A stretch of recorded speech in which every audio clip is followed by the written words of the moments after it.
Los caminos nos hicieron solos. Cuando el hombre dejó de arrastrarse, los caminos fueron a encontrarse. Cuando el hombre ya no estuvo solo.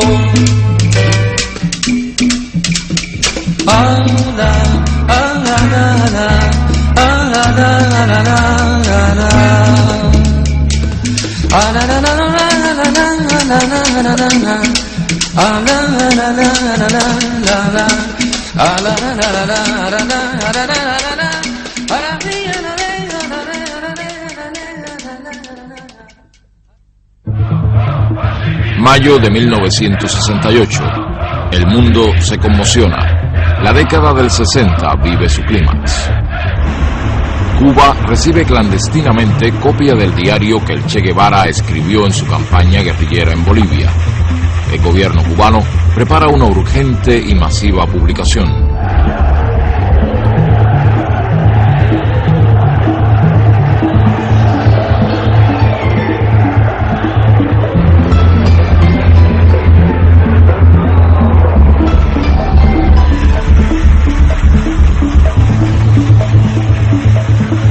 La Habana informa al mundo la edición del libro y su distribución gratuita en la isla.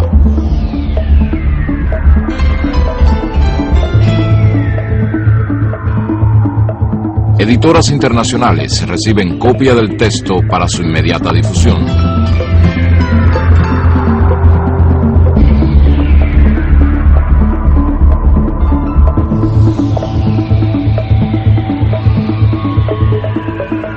El diario permite conocer aún más la personalidad del Che. Su prestigio legendario de revolucionario consecuente se agiganta.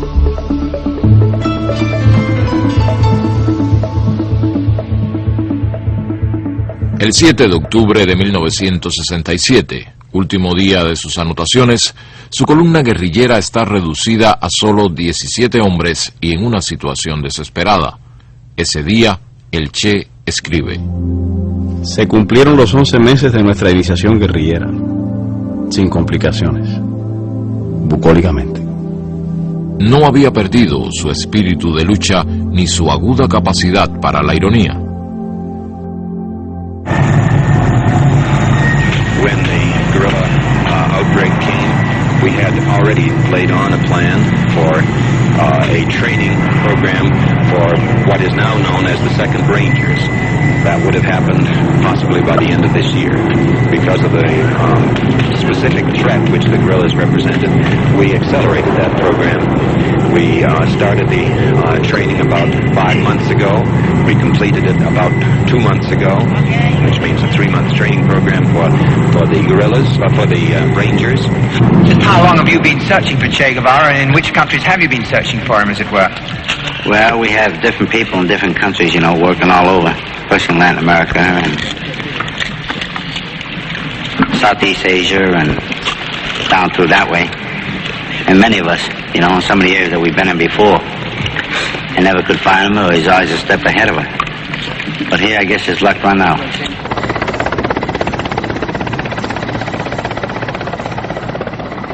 Al mediodía del 8 de octubre, en un lugar conocido como Quebrada del Yuro, en el oriente boliviano, libra su último combate. Inutilizado su fusil por un disparo y herido en una pierna, cae prisionero.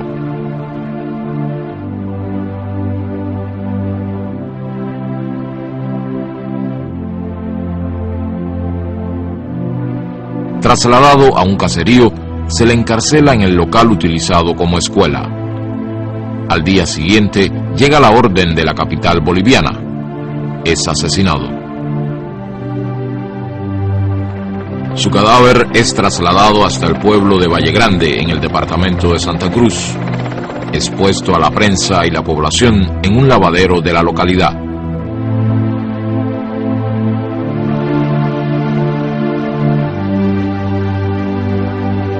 Ernesto Guevara de la Serna, conocido como el Che, entra en la historia para siempre. Su imagen recorre el mundo desde ese momento y hasta hoy. Tenía al morir 39 años.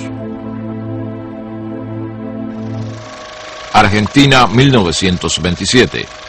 Ernesto Guevara Lynch, procedente de clase media, se casa con Celia de la Serna, de familia acomodada y carácter rebelde. De esa unión nace Ernestito en la ciudad de Rosario. Bueno, nació perfectamente bien. Y resulta que a los 15 días, Ernesto tuvo una pulmonía muy seria, que quizá esto fuera el verdadero origen de su asma. Y ahí estuvimos más de 7 u 8 días mirando el bebé. Yo recuerdo, y nunca me voy a olvidar, yo estaba realmente muy apenado y mi diagnóstico era malo. Pero de pronto no comía, no tomaba leche, pero de pronto vi que se prendió de la teta la madre y hizo un gesto de alegría y le dije, vieja, le dije a Celia, el chico se salvó. A los 2 años se le presenta el primer ataque de asma.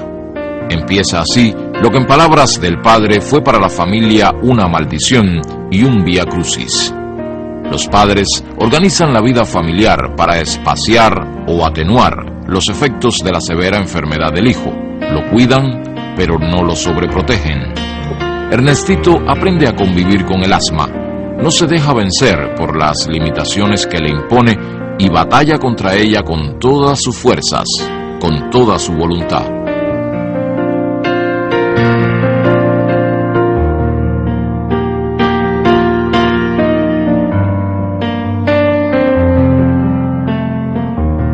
A los 10 años, el ambiente familiar lo pone en contacto con la Guerra Civil Española, despertando su curiosidad por el acontecimiento y su solidaridad infantil con la República. Yo en ese momento estaba en comunicación con los republicanos españoles. Allí en Altagracia fundé algunos comités de ayuda, y ahí es que Ernesto empieza a conocer el fondo de la guerrilla y de la guerra, ¿no? En el cuarto de Ernestito tenía todos los mapas españoles con banderillas de la guerra española.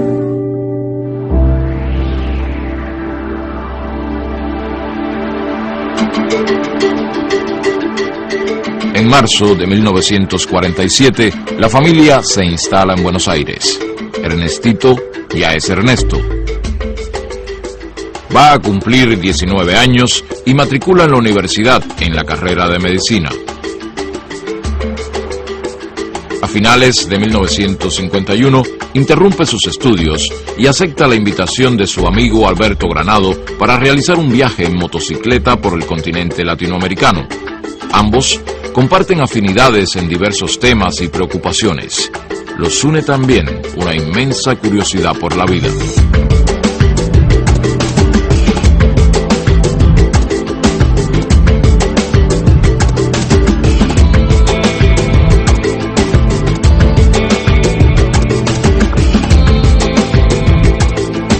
Ernesto se suma al viaje en un momento en que busca una motivación esencial para su vida.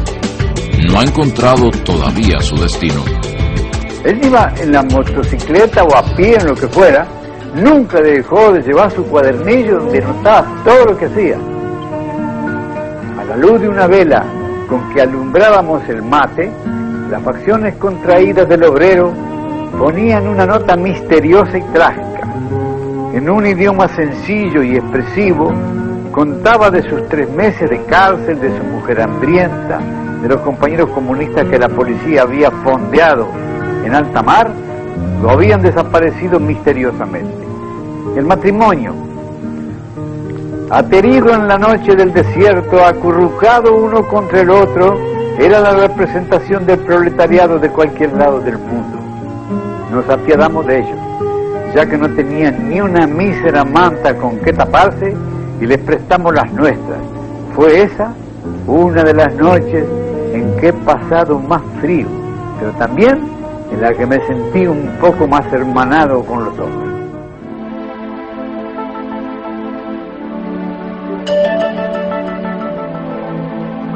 Las condiciones de vida y trabajo de los mineros chilenos impresionan profundamente a Ernesto. En sus notas de viaje escribe: veremos si algún día algún minero tome un pico con placer y vaya a envenenar sus pulmones con consciente alegría. Dicen que allá, de donde viene la llamarada roja que deslumbra hoy al mundo, es así. Eso dicen. Yo no sé.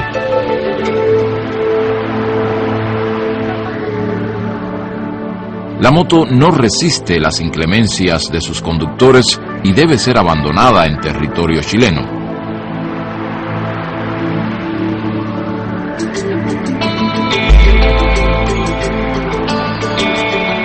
El recorrido por Perú, en particular por el leprosorio de San Pablo, a orillas del Amazonas, es una etapa crucial del viaje. El doctor Hugo Peche, leprólogo, profesor universitario y militante comunista peruano, les apoya con una cálida colaboración profesional y humana. Cuando por primera vez lo conocimos, cuando él llegó acá al hospital de Guía, la impresión que nos ocasionó, bueno, que era una persona vagabunda, ¿ya? Un trotamundo. Estuvieron con nosotros un promedio de unos 2 o 3 meses y trabajaron con nosotros ese espacio. Tenía un hambre, pero qué gusto daba verlos comer. Parecía un hombre atrasado, se traían los pobres de tanto viajar, ¿no? Que viajaban en el carro de las vacas, junto con las vacas, contaba él. Vestía pues ahora tipo hippie, ¿no? Que ese tiempo no se conocía el hippismo, porque todo cochinito, ¿no? Mal vestido que habían venido. No tenía pues que ponerse, no tenía ropa ni nada, entonces había un terno de mi marido, y entonces se lo regalé y después se lo puso. Creo que un factor aglutinante y además decisivo en esa vocación científica de todos los trabajadores de la letra era la presencia y el ejemplo del doctor Hugo Peche, que yo considero una persona que tanto a mí como al Che, como al futuro Che, nos marcó para siempre en lo que debía ser un intelectual, un científico y un trabajador de la salud. Cuando ellos ya salían de San Pablo hacia Leticia, el doctor Besani ordenó que se le hiciera una pequeña balsa de palos flotantes, y yo agarré una plancha de Eternit y una brocha con pintura, le puse mambo a un lado y al otro lado tango. Entonces eso flotaba y de acuerdo al viento, ¿no? Salía un momento tango, mambo. La despedida que estos enfermos nos hicieron al Che y a mí en San Pablo pasó de todo lo imaginable. Para mí es uno de los recuerdos más hermosos que tengo en mi vida, y tengo muchos recuerdos hermosos. En ese tránsito, el viaje nuestro, y sobre todo esa estancia en Perú, donde encontró tantas diferencias sociales, creo que eso le ayudó a él también a tener una visión más certera de cuál era su futuro. 8 años después, Ernesto le hará llegar su recuerdo al doctor Peche.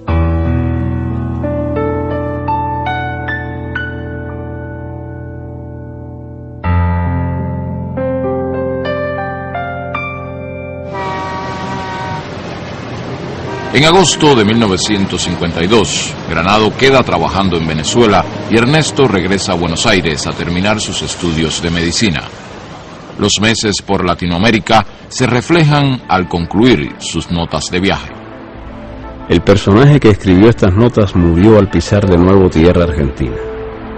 El que las ordena y pule, yo, no soy yo. Por lo menos no soy el mismo yo interior. Ese vagar sin rumbo por nuestra mayúscula América me ha cambiado más de lo que creí.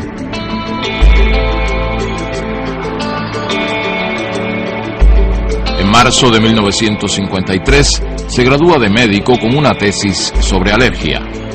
La familia está feliz. Es llamado al servicio militar obligatorio, pero lo declaran no apto. Entonces comunica a sus padres una decisión irreversible. Se va a Venezuela a reunirse con Granado. En julio parte para su segundo viaje. Se detendrá en diversos países posponiendo su llegada a Venezuela. No llega a Caracas porque las noticias de la situación política que existe en Guatemala le hacen girar su destino hacia allá. Guatemala vive sin saberlo los últimos meses de vida del gobierno democrático de Jacobo Arbenz y de su proyecto de reformas, imprescindibles para el país, pero inadmisibles para la oligarquía local, la United Fruit Company y el Departamento de Estado norteamericano. Le llegan preocupaciones y sugerencias familiares para que acabe de organizar su vida como médico. Ernesto responde: En Guatemala podría hacerme muy rico, pero con el rastrero procedimiento de revalidar el título, poner una clínica y dedicarme a la alergia. Aquí está lleno de colegas del fuelle. Hacer eso sería la más horrible traición a los dos yos que se me pelean dentro: el socialudo y el viajero. Ernesto conoce a Hilda Gadea, exiliada peruana. Establecen una amistad que devendrá relación íntima. En carta a sus padres, ante el avance de la crisis guatemalteca, les escribe: Los últimos acontecimientos pertenecen a la historia, cualidad que creo que por primera vez se da en mis notas. Hace días, aviones procedentes de Honduras cruzaron la frontera con Guatemala y pasaron sobre la ciudad en plena luz del día, ametrallando gente y objetivos militares. Yo me inscribí en las brigadas de sanidad para colaborar con la parte médica y en brigadas juveniles que patrullan las calles de noche. Hace amistad con Ñico López, exiliado cubano estrechamente vinculado a Fidel Castro.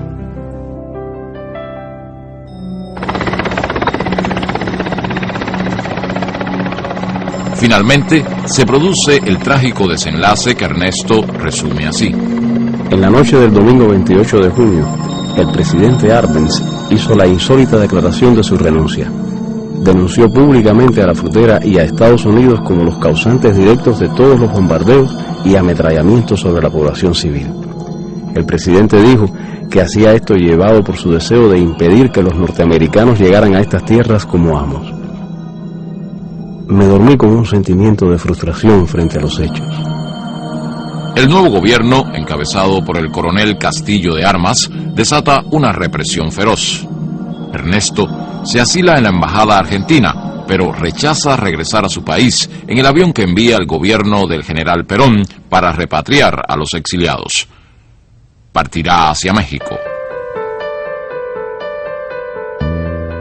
En carta que envía a su madre, a poco de llegar a la capital mexicana, deja ver su estado de ánimo de aquellos días. En cuanto a la amargura que ves en mis últimas cartas, es probable que sea cierto. Pero yo no lo noto sino en cierto escepticismo frente a cosas en las que antes veía algo bueno. Mi más completa decepción es frente a algunas situaciones ni fu ni fa de las cuales creía que se podía sacar algo. Ahora me convencí terminantemente de que los términos medios no pueden significar otra cosa que la antesala de la traición.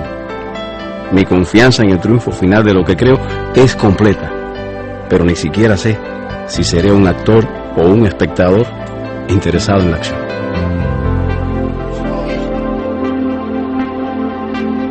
Hilda Gadea llega a México y reanudan sus relaciones.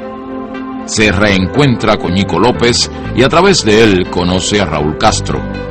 Este acaba de llegar de Cuba después de salir de la cárcel, amnistiado junto con todos los participantes en el asalto al cuartel Moncada.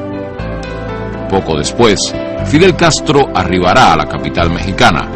Viene a organizar la lucha insurreccional contra la dictadura que gobierna su país. Ernesto ya sabe de la situación cubana como para tener deseos de conocer al dirigente revolucionario más importante de su joven generación. Frente al Galveston, en ese edificio que tú me recuerdas ahora que el número 6, ahí con el tiempo llegamos a tener un apartamento también nosotros. No, en ese edificio debajo o cerquita de él hay un restaurante. En ese restaurante, en el mes de julio del año 55, donde se sostiene esa entrevista entre Fidel y el Che, que yo participo, de donde el Che decide unirse a nosotros. Por eso Fidel dice que el Che y yo fuimos los primeros en formar parte de la lista de los futuros expedicionarios. La conversación en la que Fidel Castro y Ernesto Guevara inician su amistad queda reseñada en el diario de este. Un acontecimiento político es haber conocido a Fidel Castro, el revolucionario cubano, muchacho joven, inteligente, muy seguro de sí mismo y de extraordinaria audacia. Creo que simpatizamos mutuamente. En agosto de 1955 contrae matrimonio con Hilda. En febrero de 1956 les nace Hildita. Para esa fecha ha comenzado su preparación física como futuro guerrillero. Será el teniente médico de la expedición. La férrea voluntad, ayudada por la altura y el clima seco de Ciudad México, harán posible que su asma no lo invalide en los meses de entrenamiento. Alberto Bayo es oficial del Ejército Republicano Español y principal instructor de los expedicionarios, lo califica en un reporte como el mejor de todos. Ernesto, el médico, Guevara, el argentino, esas identidades se irán disolviendo en su convivencia con los cubanos. Se le identificará entonces con una interjección breve y afectuosa: el Che. El Che ha dejado carta a su madre que se enviará después de la salida. Para evitar patetismos premortem, esta carta saldrá cuando las papas quemen de verdad. Y entonces sabrás que tu hijo, en un soleado país americano, se puteará a sí mismo por no haber estudiado algo de cirugía para ayudar a un herido. Y la lucha será de espaldas a la pared, como en los himnos, hasta vencer o morir. Te besa de nuevo, con todo el cariño de una despedida que se resiste a ser total. Tu hijo, el Che.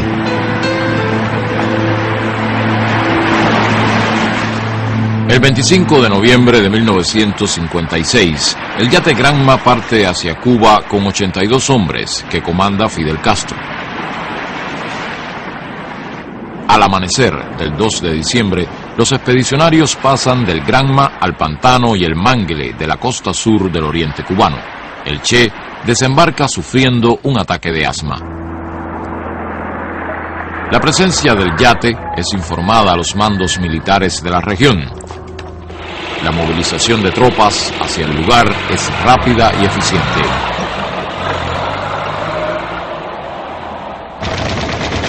A los 3 días de agotadora marcha, los expedicionarios son sorprendidos y dispersados después de sufrir varias bajas.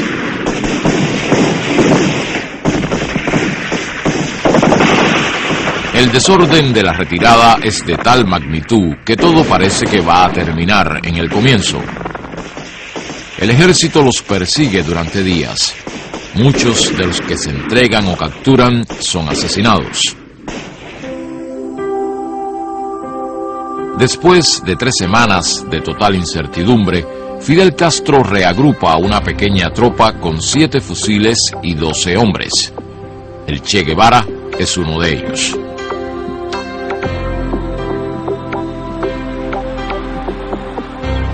El primer semestre de 1957 es de formación y desarrollo de una columna guerrillera en la Sierra Maestra. La tropa se refuerza con la incorporación de campesinos y combatientes urbanos.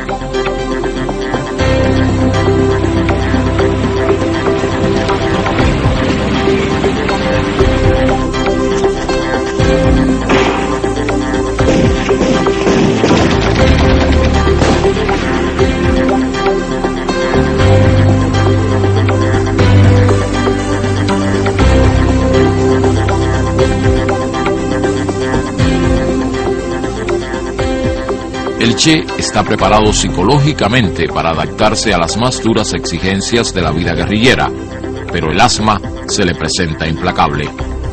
A pesar de esta, es el médico de la columna y de los campesinos de la zona y se destaca como combatiente. En julio, Fidel decide crear una segunda columna guerrillera y nombra al Che comandante de la misma.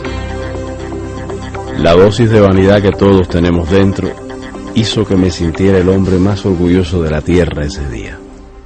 Hoy aprovecho la oportunidad de la visita de un periodista cubano para dar al pueblo de Cuba el primer saludo que tengo oportunidad de dar, de un pueblo que he decidido defender, conociendo solamente a través de la acción y del pensamiento de nuestro jefe Fidel Castro. Los meses que siguen le permiten desplegar su capacidad organizativa, su valor e inteligencia como jefe guerrillero y una especial sensibilidad humana y política para las relaciones con el campesinado. Aquí Radio Rebelde, órgano del movimiento revolucionario 26 de julio y del Ejército Rebelde. En agosto de 1958, el Ejército Rebelde derrota la ofensiva del ejército batistiano en las montañas orientales. Fidel decide lanzar inmediatamente una contraofensiva enviando 2 columnas de sus combatientes hasta las montañas del centro de la isla. Una es comandada por Camilo Cienfuegos, la otra por Ernesto Guevara.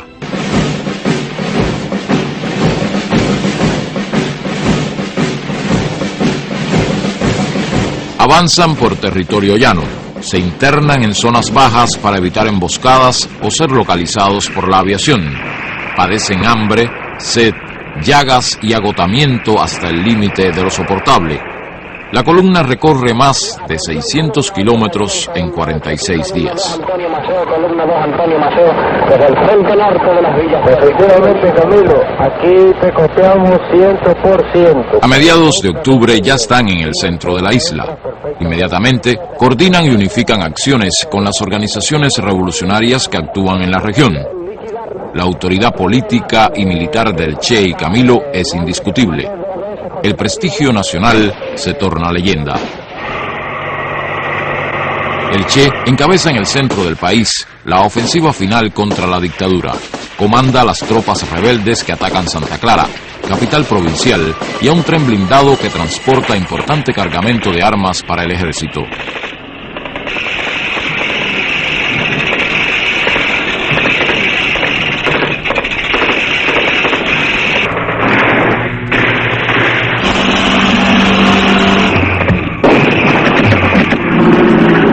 De la tiranía bombardea la ciudad en un último intento por frenar la victoria rebelde. La guarnición del tren se rinde. Tras 4 días de combate, Santa Clara es tomada. En La Habana, estos acontecimientos precipitan la fuga de Batista y el desmoronamiento total del régimen. El Che es aclamado como héroe por la población de la ciudad, pero no se asentará en ella. Fidel, desde las afueras de Santiago de Cuba, les ordena a él y a Camilo Cienfuegos avanzar hacia la capital. La revolución ha triunfado. La Habana recibe a sus dirigentes.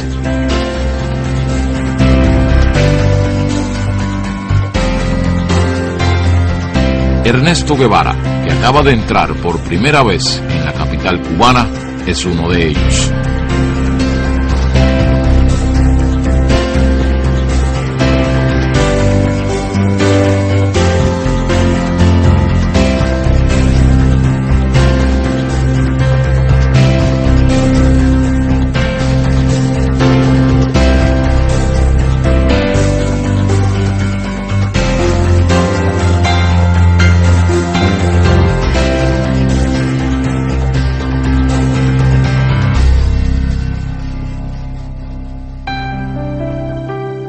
Los padres del Che llegan a La Habana a pocos días de la victoria. La alegría del reencuentro es acompañada de un inmenso orgullo. Su hijo es ahora un héroe del pueblo cubano.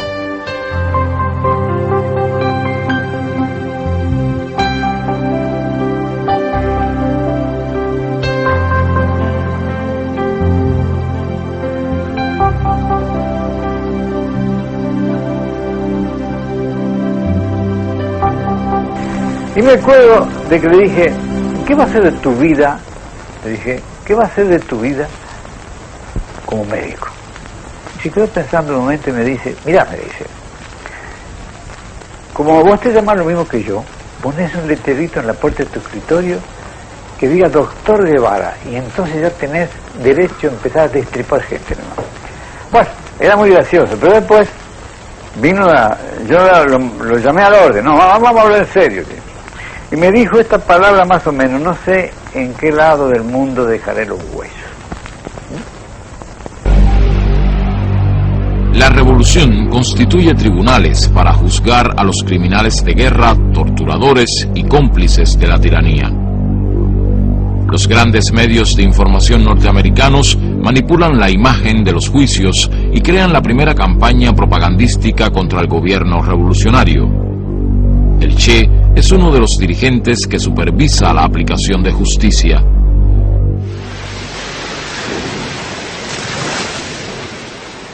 A Cuba llegan su hija Hildita e Hilda. El matrimonio se da por terminado.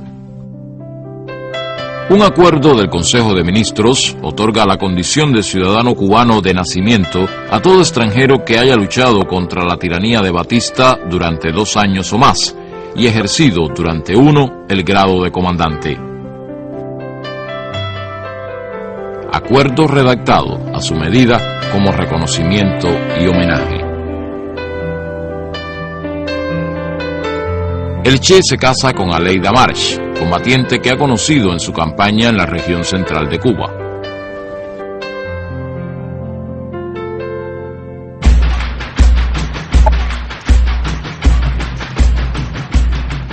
Muy pronto comienzan las presiones y amenazas de la administración norteamericana, motivadas por la aplicación de una ley de reforma agraria que afecta a importantes propiedades de compañías latifundistas en la isla. Ejerció distintos cargos, cada vez que hacía falta un hombre serio para un cargo importante, el Che se prestaba para ese trabajo. Se le nombró director del Banco Nacional, en un momento que aquellos técnicos, especialistas en banco, pero inconsistentes políticamente, abandonaron el país y se fueron, se le designó presidente del Banco Nacional. Después hicieron bromas y anécdotas, que si se había preguntado por un economista, y el Che se ofreció, y si tú eres economista, y yo no, yo soy comunista.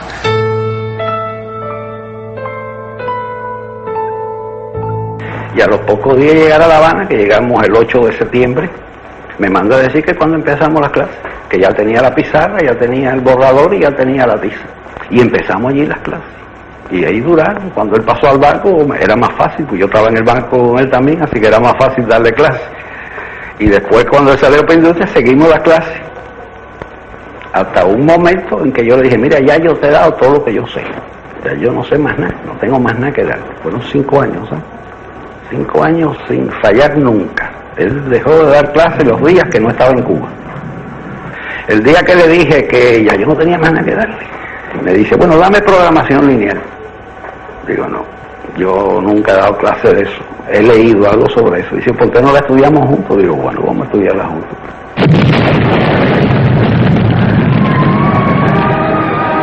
A principios de 1960 se incrementan acciones terroristas para amedrentar a la revolución. La Agencia Central de Inteligencia asume un rol protagónico en la lucha contra el gobierno revolucionario.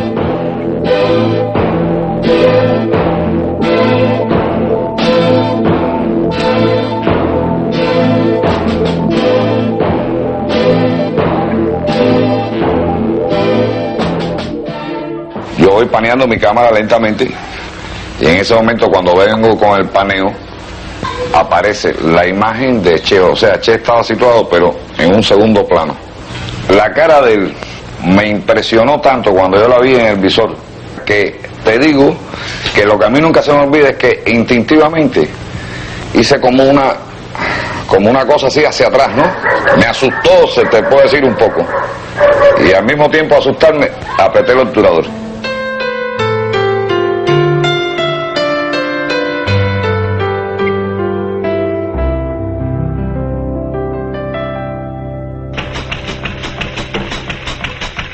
Cuba ha sacado lecciones de la Guatemala de 1954. Fracasan los planes de paralizar la isla con la aplicación de sanciones políticas y económicas. se establecen relaciones comerciales con la Unión Soviética y demás países socialistas.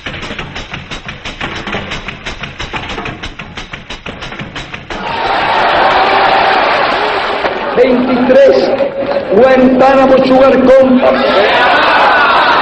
24 United Fruit Company.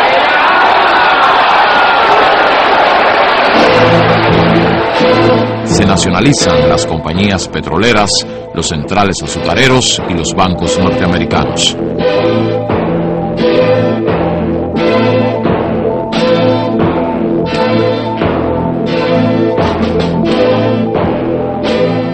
El gobierno norteamericano decide financiar y organizar con contrarrevolucionarios cubanos una invasión armada que ponga fin a la revolución.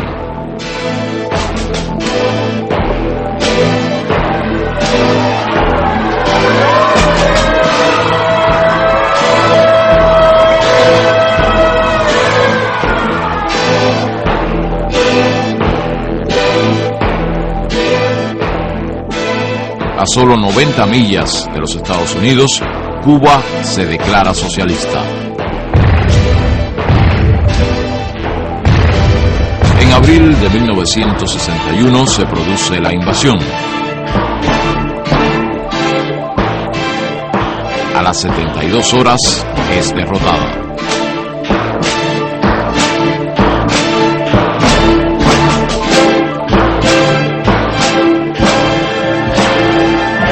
Girón es un símbolo para todos los pueblos oprimidos.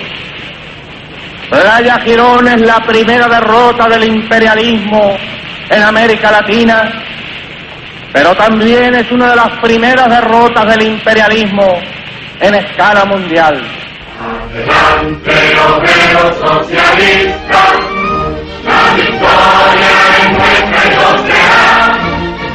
En la mente las ideas marxistas, hoy, mañana y siempre, Cuba vencerá.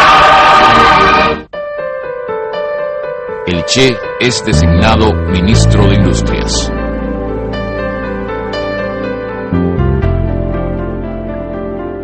La nueva responsabilidad le exige conocer con urgencia qué existe y qué falta. El gran reto es lograr una estrategia que impida el paro de plantas y fábricas de tecnología norteamericana como resultado del bloqueo. Necesitado de un contacto directo con la realidad, el Che esquiva la burocracia y va a los centros de trabajo a tomar el pulso de lo que sucede y lo que piensan los trabajadores. Es el principal abanderado del trabajo voluntario, ese esfuerzo adicional que sin remuneración alguna pide la revolución a trabajadores y dirigentes, buscando crear una nueva conciencia entre los intereses individuales y los de una sociedad que aspira a un ser humano más solidario. Si ustedes me permiten, les voy a empujar un pequeño versículo.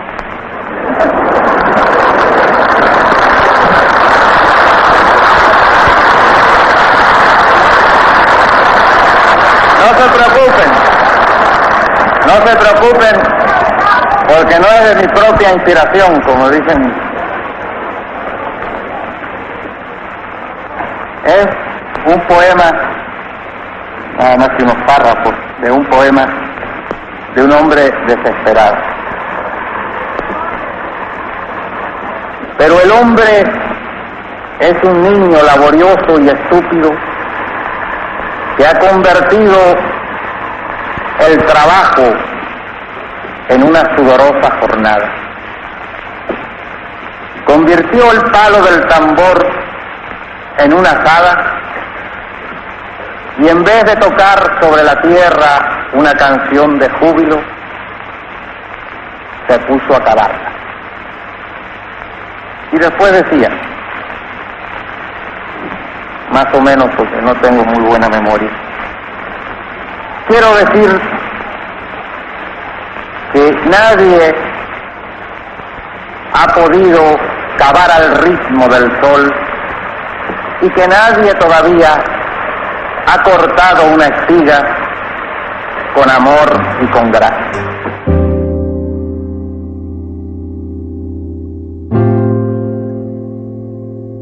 Si de joven escribía a su madre diciéndole que dentro de él se peleaban dos yos, el socialudo y el viajero, ahora pugnan el padre de familia y constructor de la experiencia cubana con el de combatiente por la liberación nacional y contra las injusticias sociales.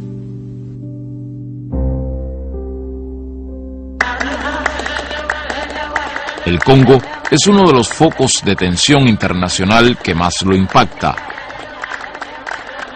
El primer ministro Patricio Lumumba es víctima de un plan secesionista estimulado por intereses neocoloniales y la administración norteamericana.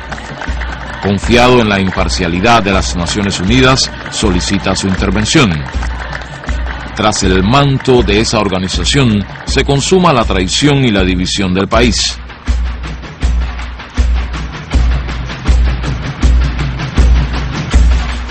Lumumba es detenido y finalmente asesinado para impedir la verdadera independencia de su país.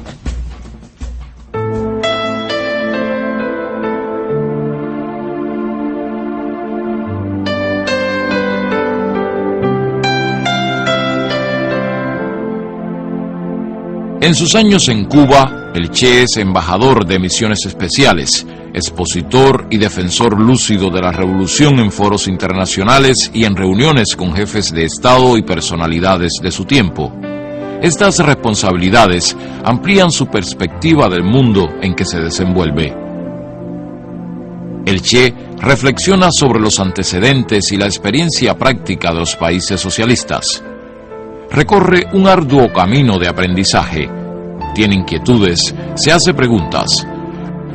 Nous avons copié mécaniquement les expériences des pays frères et ce fait a constitué une erreur, pas de plus grave, mais une erreur qui a freiné le développement et a contribué dangereusement à l'heure de phénomènes qui doivent être combattus avec le plus de vigueur au cours de la révolution socialiste, le bureaucratisme. Abierto a la realidad, ajeno a aceptar verdades cerradas y eternas, comienza a escribir un libro sobre economía política socialista. En su introducción expresa: creemos importante la tarea, porque la investigación marxista en el campo de la economía está marchando por peligrosos derroteros. Al dogmatismo intransigente de la época de Stalin ha sucedido un pragmatismo inconsistente. Y, lo que es trágico, esto no se refiere solo a un campo determinado de la ciencia, sucede en todos los aspectos de la vida de los pueblos socialistas, creando perturbaciones ya enormemente dañinas, pero cuyos resultados finales son incalculables. Y nuestra posición es una. Somos partidarios de que se le dé a Vietnam toda la ayuda que sea necesaria. Somos partidarios de que esa ayuda sea en armas y en hombres. Somos partidarios de que el campo socialista corra los riesgos que sean necesarios por Vietnam. Patria o muerte, el derecho.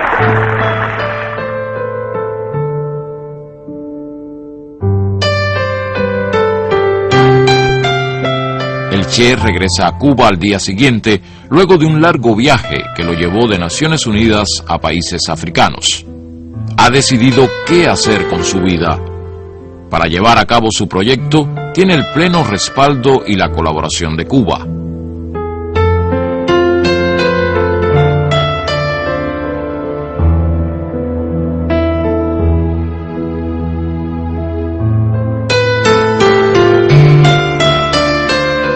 Escribe una carta de despedida a Fidel que será dada a conocer cuando las circunstancias obliguen. A principios de abril parte en secreto de Cuba. Su destino es el Congo. Llega allí a través de Tanzania, cruzando el lago Tanganica. La presencia de mercenarios europeos afecta de tropas norteamericanas.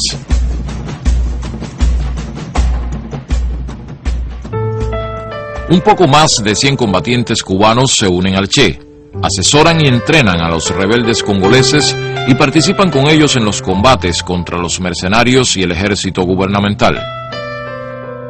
A pocas semanas de la desaparición pública del Che, Estados Unidos invade con 30.000 infantes de marina a la República Dominicana. La brutal intervención militar de Estados Unidos en República Dominicana, a medida que es conocida en detalle, acrecienta la indignación en el mundo. La causa es la sublevación de la población y militares constitucionalistas contra un golpe de Estado de oficiales reaccionarios. El expresidente Juan Bosch, virtualmente prisionero en Puerto Rico, denuncia las artimañas imperialistas.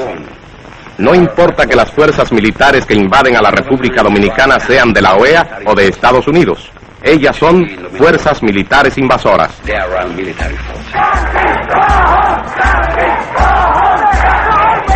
Variados rumores en Cuba y en el mundo. Uno de ellos lo sitúa luchando junto al pueblo y militares constitucionalistas en República Dominicana. Eso dio lugar a que se corrieran muchos rumores en aquella época, incluso se levantaron verdaderas calumnias. Hubo quienes hablaron del Che desaparecido, el Che muerto, discrepancias y toda aquella historia.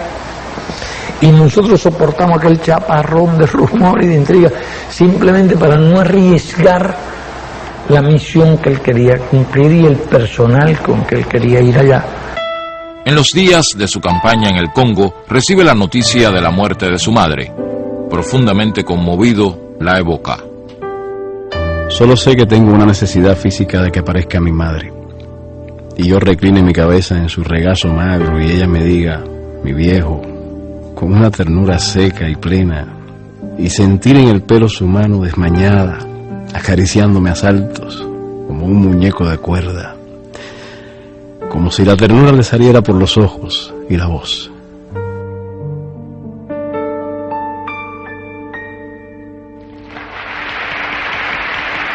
Seis meses después de su partida de Cuba, es inaplazable hacer conocer su carta de despedida. Fidel, me recuerdo en esta hora de muchas cosas. De cuando te conocí en casa de María Antonia, de cuando me propusiste venir, de toda la tensión de los preparativos. Otras tierras del mundo reclaman el concurso de mis modestos esfuerzos. Yo puedo hacer lo que te está negado por tu responsabilidad al frente de Cuba, y llegó la hora de separarnos. Sépase que lo hago con una mezcla de alegría y dolor. Aquí dejo lo más puro de mis esperanzas de constructor y lo más querido entre mis seres queridos. En los nuevos campos de batalla llevaré la fe que me inculcaste, el espíritu revolucionario de mi pueblo, la sensación de cumplir con el más sagrado de los deberes. Luchar contra el imperialismo donde quiera que esté.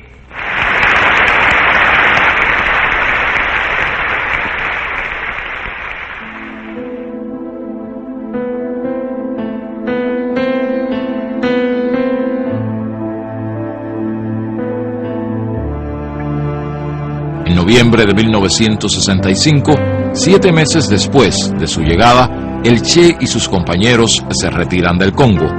No hay condiciones para proseguir la colaboración. La experiencia ha sido muy dura. Ha confrontado una realidad compleja y difícil en extremo. Se retira muy abatido.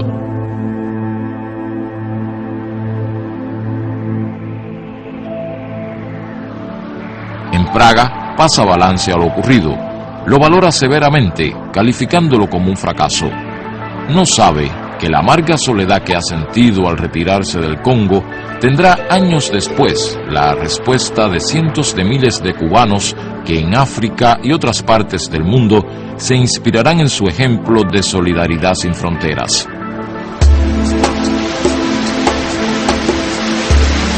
Vuelve a Cuba en secreto para los preparativos de su próximo desafío.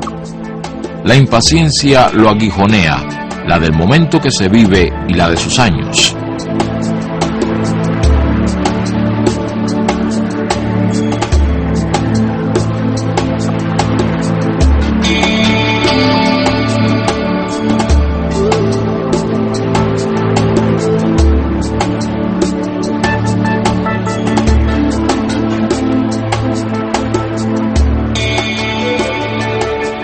envía a la Organización de Solidaridad de los Pueblos de Asia, África y América Latina un documento donde analiza la situación internacional. La agresión norteamericana a Vietnam continúa y se incrementa. La guerra de insultos en la división del campo socialista continúa y se incrementa. Pero la esperanza de cambiar el mundo, de hacerlo más libre, más igualitario y más justo, también continúa.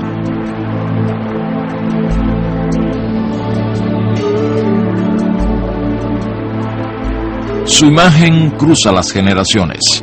No han podido fatigarla pese a todo lo ocurrido en el mundo, porque él fue mucho más inmenso en su ejemplo que su proyecto frustrado, en el que dejó una lección de coherencia en la vida y ante la muerte.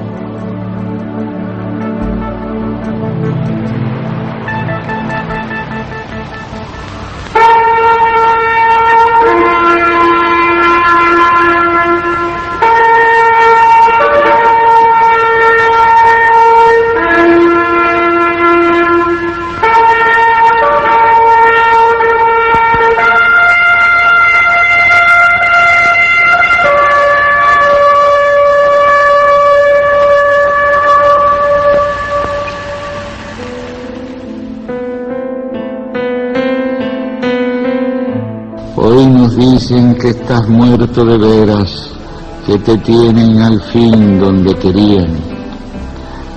Se equivocan más que nosotros, figurándose que eres un torso de absoluto mármol quieto en la historia, donde todos puedan hallarte. Cuando tú no fuiste nunca sino el fuego, sino la luz, el aire, sino la libertad americana soplando donde quiera, donde nunca jamás se lo imaginan, Che Guevara.